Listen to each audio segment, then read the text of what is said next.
बॉलीवुड का सुनहरा दौर, जहां बड़े बड़े सितारे दिलों पर कब्जा करते थे, पर कुछ जोड़ी ऐसी होती थी जो स्क्रीन पर ही नहीं, पर्दे के पीछे भी रूह तक झकझोर देती थी।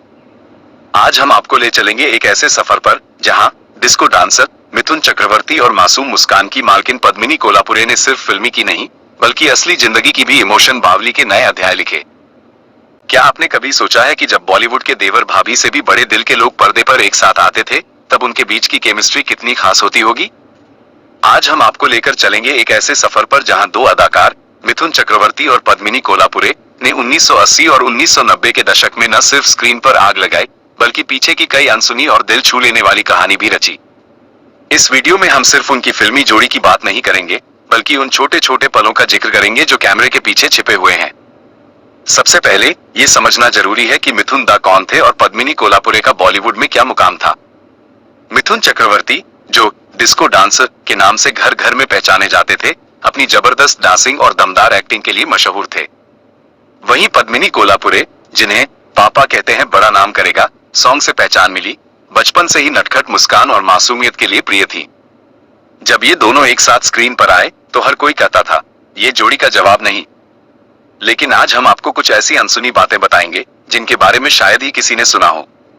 1980 के दशक का भारतीय सिनेमा एक नया दौर था, डांस, ड्रामा, रोमांस और एक्शन का संगम। मिथुन चक्रवर्ती उस समय के चमकते सितारे थे, जिन्होंने बंगाली फिल्म जगत से निकलकर हिंदी सिनेमा में अपना मुकाम बनाया। डिस्को की धुनों पर थिरकते उनके कदमों ने युवाओं का दिल जीता। वहीं दूसरी ओर पद्मिनी कोल्हापुरे ने बचपन से ही अभिनय में कदम रखा और सत्यम शिवम सुंदरम, इंसाफ का तराजू जैसी फिल्मों से अपनी एक अलग पहचान बनाई। दोनों की पहली मुलाकात किसी बड़ी मौके पर नहीं, बल्कि एक छोटे से कैफे में हुई थी, जहां वे अलग अलग दोस्तों के साथ चाय पीने बैठे थे। उस समय के बॉलीवुड में सेलिब्रिटीज आम जनता के बीच बहुत कम दिखते थे, लेकिन मिथुन और पद्मिनी ने अपने चुलबुले स्वभाव से उस दिन सबका ध्यान खींचा। बस यहीं से शुरू हुआ उनका जो दोस्ती का सिलसिला, जिसने बाद में दोस्ती से बढ़कर के रिश्ते में तब्दील हो गया। मिथुन दा की ऊंची ऊंची कदकाठी, शांत मगर आत्मविश्वास से भरी आंखें और पद्मिनी की मासूमियत से भरी मुस्कान, जब पहली बार ये दो दिखे तो सेट पर मौजूद सभी ने कहा, क्या तस्वीर बनेगी इनकी। लेकिन हकीकत में दोनों के बीच शुरू में दूरी थी। पद्मिनी को अपने वरिष्ठ अभिनेताओं के बीच सहज होना आसान नहीं लगता था, और मिथुन दा भी अपनी माने हुए स्टारडम की वजह से थोड़े दूर से ही बातचीत शुरू करते थे। पर पहले ही दिन जब पद्मिनी ने हिम्मत करके उनसे अपना स्क्रिप्ट पूछा और उन्होंने विनम्रता से जवाब दिया, तो एक अजीब सी दोस्ती ने जन्म लिया। उन्होंने पद्मिनी को हौसला दिया कि तुम अपनी ही दुनिया हो, सिर झुकाने की जरूरत नहीं।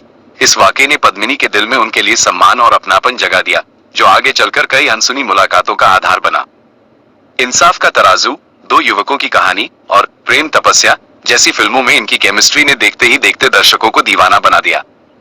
पर्दे पर तो ये दोनों सितारों की तरह चमकते ही थे, लेकिन पीछे की असली जादूगरियत उनके आपसी समझ में थी। एक बार प्रेम तपस्या की एक इमोशनल सीन की शूटिंग के दौरान पद्मिनी कैरेक्टर में इतना खो गई कि उनकी आंखों से आंसू टपकने लगे। मिथुन ने तुरंत शॉट रोका, अपनी जैकेट आगे बढ़ाई और एक जुबानी लाइन में उन्होंने कहा, ऐसे मत रो, मुझे भी उतना ही कठिन लग रहा है। ये छोटा सा पल कैमरा में नहीं कैद हुआ, लेकिन दोनों के रिश्ते की गहराई को दर्शाता है।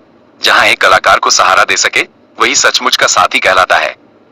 बहुत कम लोग जानते हैं कि एक बार पद्मिनी को दो युवकों की कहानी की एक एक्शन सीन में फिसलने का खतरा था। वे एक सीढ़ी पर चढ़कर एक भावुक सीन कर रही थी, जब अचानक उनका पैर फिसला।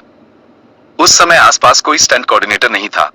फिर क्या था, मिथुन ने पल भर में उन्हें संभाल लिया, पीछे से बाहों में पकड़कर सुरक्षित जमीन पर उतारा।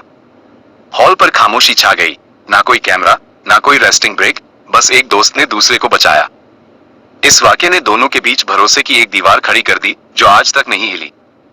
मिथुन चक्रवर्ती को उनके डिस्को डांस के लिए जाना जाता है, लेकिन क्या आप जानते हैं कि उन्होंने खुद पद्मिनी को डिस्को स्टेप सिखाए थे? पद्मिनी ने कई इंटरव्यू में बताया कि क्लाइमैक्स गीत की क्लासिकल मूव्स को डिस्को ट्विस्ट देने में मिथुन ने उनकी घंटों क्लास ली। उनके तारक बिंदु पर डालकर रिहर्सल करवाना, मुस्कुराते हुए टिप्स देना, यही वो पल थे जब पद्मिनी ने महसूस किया, ये स्टारडम नहीं बल्कि प्यार का अक्स है। इंसाफ का तराजू की शूटिंग के बीच अचानक पद्मिनी का हाथ से क्लासिक पेपर स्क्रिप्ट स्लिप हो गई और एक कुएं में गिर गई। सभी टीम परेशान, क्योंकि कुआं गहरा था। तभी मिथुन ने अपने को स्टार की स्क्रिप्ट के लिए कुएं में उतरने का निर्णय लिया। प्रोडक्शन की टीम ने मना किया, लेकिन मिथुन ने कहा, जब तक पद्मिनी की स्क्रिप्ट नहीं मिलती, मेरा शॉट नहीं होगा। 5 मिनट की ये आंतरिक लड़ाई, फिर कविता की तरह लिखी गई स्क्रिप्ट लौट आई और शूटिंग समय पर पूरी हुई। जब फिल्में खत्म होती थी तो सेट का माहौल खत्म नहीं होता था। दोनों अक्सर कैंडिडी भोजन के लिए स्टाफ रूम में मिलते, गोपनीय मीठे व्यंजनों का आनंद लेते। पद्मिनी की आवाज में झिझक देखा और मिथुन ने अपनी मां का बनाया हुआ पोहा भेज दिया। पद्मिनी ने बाद में कहा कि उस छोटे से पोहे में उन्होंने अपनी आत्मा का स्वाद पाया। धीरे धीरे ये रिश्ता केवल कुछ टॉस का नहीं रहा, बल्कि एक परिवार जैसा हो गया, जहां कभी भी कोई अकेला महसूस नहीं कर सकता था। हर दोस्ती पर थैंक मीडिया की नजर, और ये जोड़ी भी इससे अछूती नहीं थी। गपशप के अखबारों ने प्यार की कहानी बना दी, लेकिन दोनों ने कभी झुठलाया नहीं। हम बस अपना काम कर रहे हैं, मिथुन ने कहा था। पद्मिनी ने भी इंटरव्यू में बताया कि अफवाहों के बीच सच्चाई बचाए रखने का श्रेय सिर्फ एक दूसरे को जाता है। इस खुलासे ने फैंस को सुकून दिया, क्योंकि उन्होंने जाना कि स्क्रीन पर दिखने वाली चमक दिल से निकली दोस्ती की चमक से कहीं ज्यादा कीमती है। मिथुन और पद्मिनी का ये सफर हमें सिखाता है कैसे पेशेवर हरियाली में भी मानवीय अपनापन और ईमानदारी की जड़ों को हरा भरा रखा जाए। चाहे सेट पर कोई मुश्किल आए या अफवाहों का तूफान, उनकी समझौता न करने वाला दृष्टिकोण प्रेरणा देता है। पद्मिनी ने सीखा कि वरिष्ठ कलाकारों का सम्मान करते हुए आत्मनिर्भर कैसे बना जाए, और मिथुन ने याद किया कि नो मशीनरी इतनी बड़ी नहीं जितना इंसानी स्पर्श हो। आज जब हम 2025 में पीछे देखते हैं तो मिथुन पद्मिनी की जोड़ी का जादू बरकरार है। सोशल मीडिया पर उनके पुराने गाने और फिल्मी सीन शेयर किए जाते हैं और नवोदित कलाकार उनकी दोस्ती की मिसाल देते हैं। फैंस बताते हैं कि इंसाफ का तराजू की ओपनिंग सीन देखने के बाद उन्होंने अभिनय सीखा और डांसिंग इन मूनलाइट ने उन्हें आत्मविश्वास दिया। ये फैंस की यादें उनके लेगेसी को अगली पीढ़ी तक पहुंचाती हैं। दोस्तों, आज हमने जाना कैसे दो बड़े सितारों की दोस्ती ने पर्दे पर और पर्दे के पीछे दोनों जगह दिल जीत लिया। अनसुनी कहानियों के ये पल बताते हैं कि बड़े सितारे भी उतने ही इंसान होते हैं, दिल के और कितने करीब।